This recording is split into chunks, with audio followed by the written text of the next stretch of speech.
giving somebody the blues today. Welcome back to the channel, everyone. Today I want to do another video focusing on some of the leaked characters and the story for Street Fighter 6. We don't have much as for story details, right? We know a lot about characters, gameplay, mechanics, and just a bunch of like random details, but we don't know who's going to be the main villain, which is very important in terms of fighting games. And also we don't know anything about the story, which I'm actually happy. I don't want to know until they're ready to show us, maybe in the story trailer or something like that. One thing I do want to say, I love how people are reacting to Ken's outfit. In Street Fighter 6, Ken is basically at his lowest. He lost everything, girl of his life and the kids. And I love how the community is comparing him to the Maniac from Always Sunny in Philadelphia. If you guys haven't seen Always Sunny in Philadelphia, the first like 6 seasons is legendary. But this episode right here with the Maniac is underrated. And I do like the comparisons being made between the Maniac and Ken. You definitely can see the same similarities in the hair, the shirt, just the whole manner, the whole wardrobe, just the whole like Maniac was at its lowest of lows. These two characters definitely mirror each other, just looking at their outfits and what they're kind of going through. If you haven't seen that episode, I definitely suggest you should go watch it. I won't be showing any of the leaks in this video. I already shown the leaks in past videos. I did hear from Maximilian that Capcom was trying to get these leaks off the internet, so I already uploaded enough. I'm in danger, so I won't further show leaks. But like I said, you guys can find it on the internet. You can find it on Twitter, Reddit. But today, what I want to focus on is A.K.I. This is a character that I was interested in. When I first seen the roster, it was A.K.I. Ken, of course, is my boy.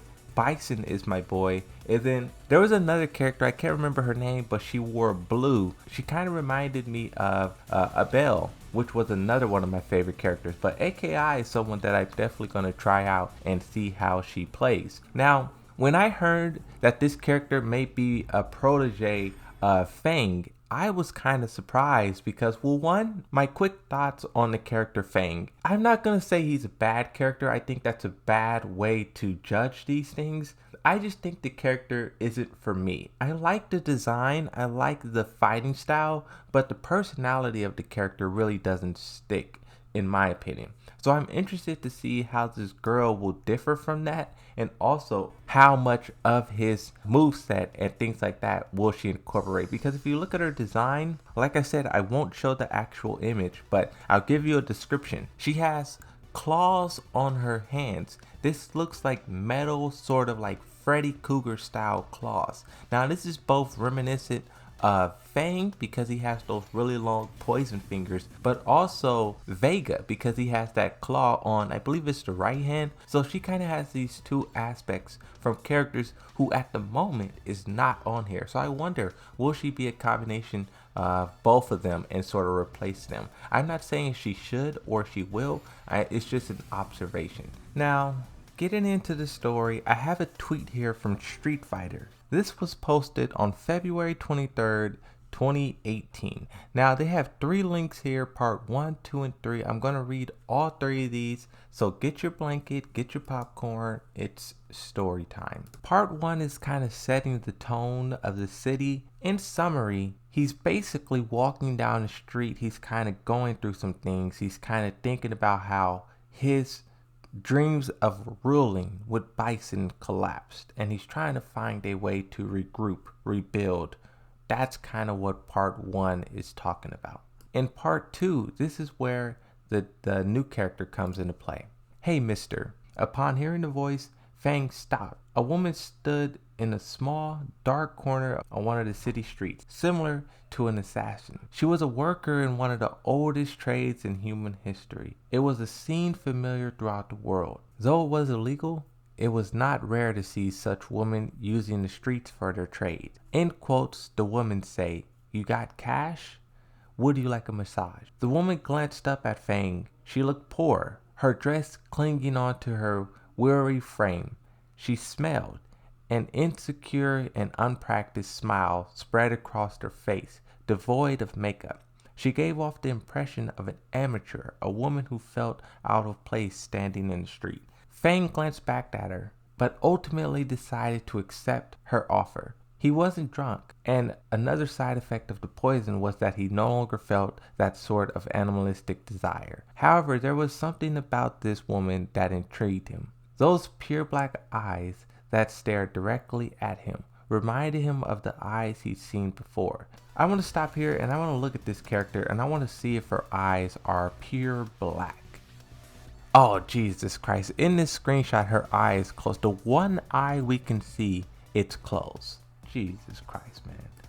Alright. She led him into a building. It's very run down. It's very abandoned. It's dirty. It's whatever. Now, as he's standing in this room with this girl, this young woman, someone in the corner says, "Haha, gotcha." A young man emerged holding a smartphone which he aimed at Fang.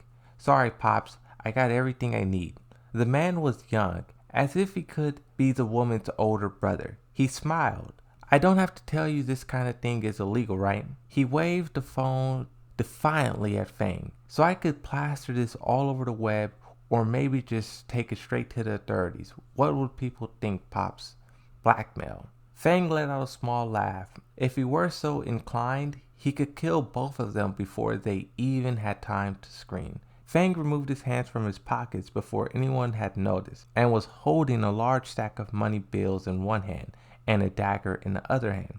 He casually threw both down on the floor. Pick one. Part 3 picks up. I want to take a quick break and say this is dark. He runs into this prostitute. They go into this building and right now he's kind of just standing there. He's eyeing her. She's eyeing him. And then he hears chick from the corner and the guy's laughing. "Got you. I'm going to put this on the internet if you don't pay up." He pulls out a stack of cash. Money. Throws it on the floor. He also pulls out a dagger. Throws it on the floor. He tells him, "You pick. You pick the money, it's a slow death, you're going to be poisoned. You pick the dagger, I'm going to cut off your hands and I'm going to let you go." That's brutal. At first, I did not like Fang's character. I thought it was kind of goofy and kind of like silly. But what I'm reading right here, this is some nice stuff. It says, "And if the siblings chose neither and ran away, Fang would let them go." The young woman fell to her knees, but it wasn't out of fear.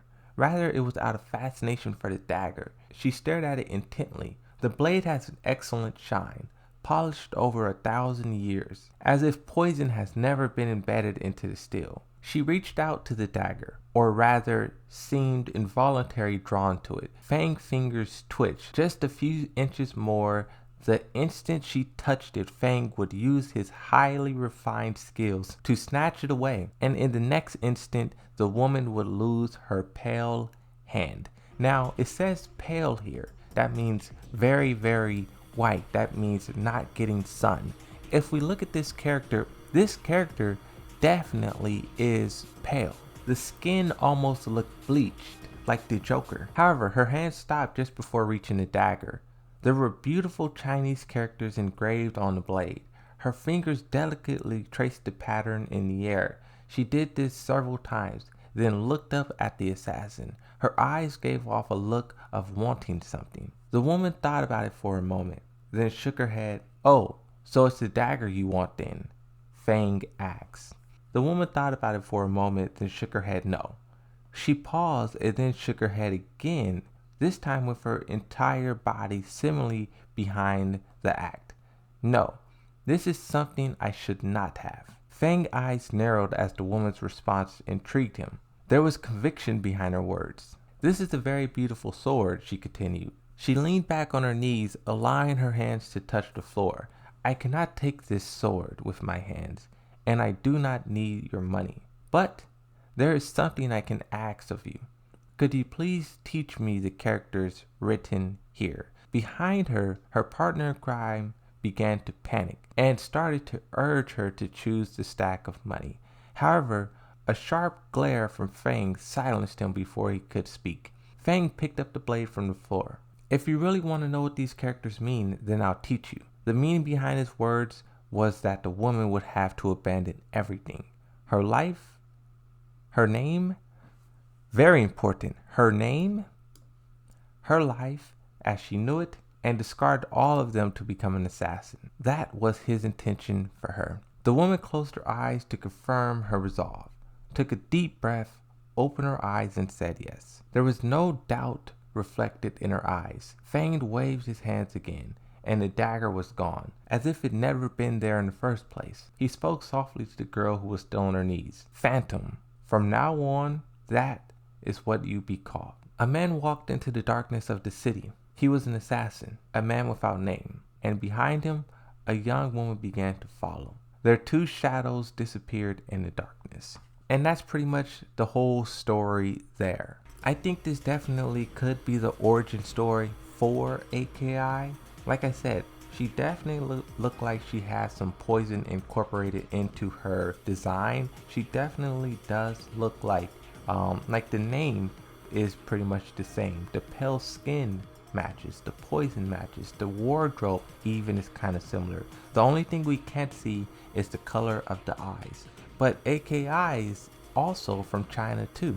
So many similarities. I'm interested to see what this character can do. Like I said, I will be trying this character out. Hopefully the gameplay of this character is just as intriguing as the lore, but that's going to be it for this one. I just want to read through it and give my thoughts on it. For Street Fighter 6, we don't really have that much story, so the story that we do have, I want to dissect it and break it down. But that's going to be it. Thanks for watching. I'll see you guys next time. Bye bye.